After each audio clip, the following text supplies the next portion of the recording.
In the days when the judges ruled, there was a famine in the land, and a man of Bethlehem in Judah went to sojourn in the country of Moab, he and his wife and his 2 sons.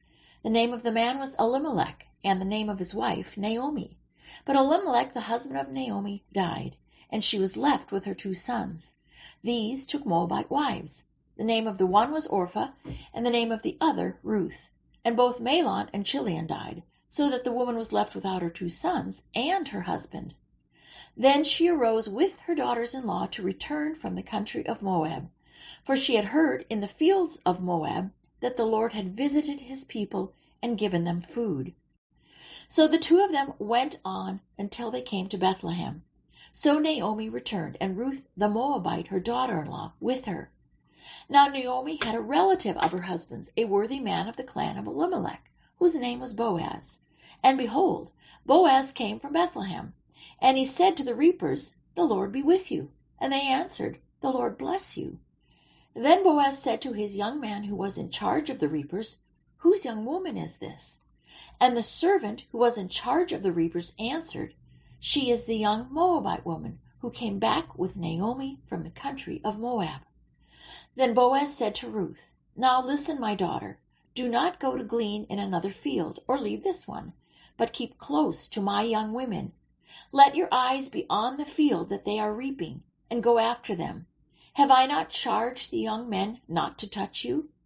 And when you are thirsty, go to the vessels and drink what the young men have drawn."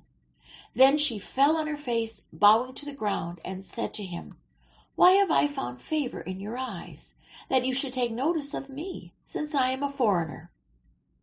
But Boaz answered her, "All that you have done for your mother-in-law since the death of your husband has been fully told to me, and how you left your father and mother and your native land and came to a people that you did not know before. The Lord repay you for what you have done, and a full reward be given you by the Lord, the God of Israel, under whose wings you have come to take refuge."